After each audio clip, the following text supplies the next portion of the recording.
Kesimpulan, apa yang dilakukan oleh ibu-ibu pada siang hari ini adalah salah satu bentuk jihad kepada Allah.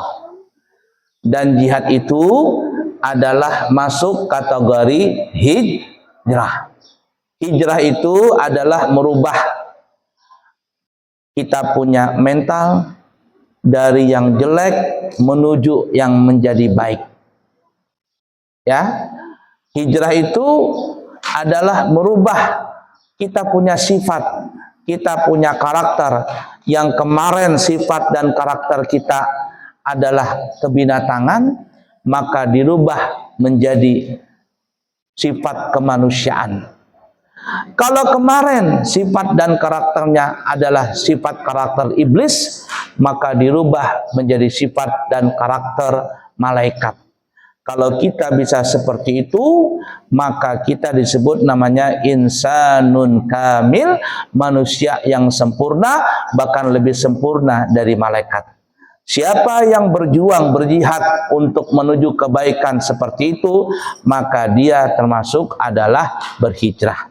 Dan salah satu kita berhijrah dan berjihad adalah apa yang dilakukan ibu-ibu, yaitu menyantuni anak-anak yatim, mendidik anak-anak kita, mendidik anak didik kita, mendidik anak asuh kita, mendidik anak angkat kita, maka ini adalah termasuk salah satu jihad dan termasuk hijrah kepada Allah. Untuk mendapatkan generasi yang baik, maka kuncinya tadi apa hadis Nabi? Birru aba'akum tabirrakum abna'ukum tabirra abna'ukum.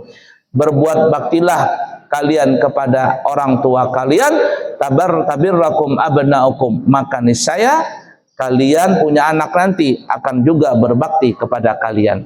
Wa'ifu ta'ifa nisa'ukum, jagalah kehormatan kalian, maka niscaya anak-anak kalian juga akan menjaga kehormatannya.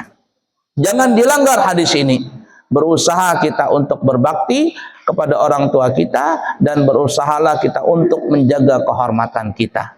Dan konsensuasinya, siapa yang melanggar hadis ini alias tidak sesuai dengan hadis yang diajarkan oleh Nabi, maka kata ulama akan ada 3 dosa yang akan dilakukan oleh anaknya, warisan dari orang tuanya. Apa itu?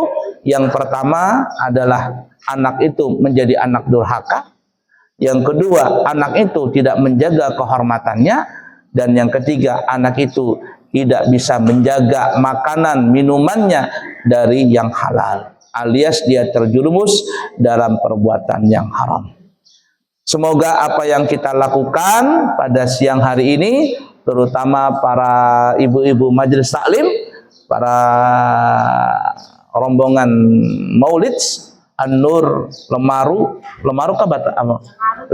dan An-Nur Batakan, dan semua ibu-ibu yang hadir di majelis siang hari ini, dan semua para danatu yang telah membantu acara ini untuk menyantuni anak-anak yatim. Insya Allah itu sebagai amal jariah buat kita semuanya, dan insya Allah anak-anak kita nanti di akhirat menjadi syafaat buat kita agar kita masuk surga bersama-sama mereka dan bersama dengan kekasih kita Nabi Muhammad sallallahu alaihi wasallam. Amin, Allahumma amin ya rabbal alamin. Sebelum kami tutup, ibu-ibu, kami di pesantren masih membuka pendaftaran santri baru, ya.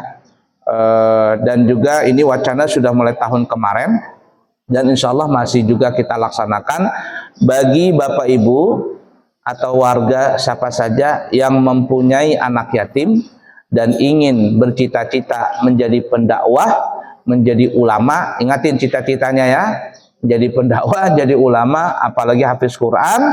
Bagi anak-anak yatim ingin sekolah di pesantren kami gratiskan. Kami gratis anak yatim ya, tapi anak yatim itu ada 2 syaratnya. 1, pertama bapaknya meninggal. Kalau bapak mamanya bercerai itu bukan anak yatim ngarannya. Ya. atau mamanya meninggal, abahnya masih ada, bukan yatim ya. Jadi satu, bapaknya meninggal dunia. Yang kedua, mamanya tidak menikah lagi. Karena kalau dia menikah lagi berarti bapak barunya itu, bapak sambungnya yang membantui anak tadi. Jangan anak mamanya aja yang diambil, anaknya juga harus seperti itu. Karena kalau ada orang menikahi janda plus punya anak, itu surga itu laki yang tadi. Jadi bebuhan pian nih, mohon maaf ibu-ibu nih, kalau ada janda bisi anak lalu ada laki-laki nang baik, bilang aja, Pak, saya ini janda bisi anak. Tapi kalau bapak betul ingin menikahi saya, sanggup gak juga menikahi anak saya ini? Menikahi anak saya, menyantuni anak saya ini. Kalau sanggup, dua pahalanya. Mana menyantuni janda, mana menyantuni anak ya. Tapi meninggal lakinya. Kalau bercerai lawan lakinya itu mah bukan anak yatim ngarannya. Ya. Nah, jadi kalau ada dua syarat ini, anak yatim, meninggal bapaknya, yang kedua mamanya kada menikah lagi, insya Allah kami siap untuk menerima anak tersebut di pesantren kami dan kami gratiskan, insya Allah. Sebenarnya ada syarat ketiga lagi. Apa itu? Anaknya belum dewasa. Karena anak yatim itu syaratnya adalah meninggal bapaknya dan belum balik. Tapi ala kulli hal, biasanya anak yatim itu, biasanya nih ya, anak yatim itu bukan kita menjelekkan, biasanya anak yatim itu kalau meninggal abahnya, mamanya itu biasanya agak susah untuk mencari rezeki. Kecuali pas belaki orang sugih. Alhamdulillah ya. Nah, jadi seperti itu ya. Nah, jadi kami masih buka pendaftaran sampai di akhir Juli, karena nanti mulai normalnya kita di bulan Agustus mengajar. Terima kasih.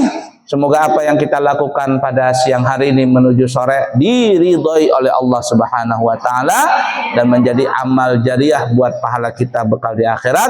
Dosa-dosa kita diampuni oleh Allah Subhanahu wa taala dan semoga kita selamat dari dunia sampai masuk ke dalam surga, kekal abadi di dalamnya bersama kekasih kita Nabi Muhammad sallallahu alaihi wasallam. Amin. Allahumma amin ya rabbal alamin.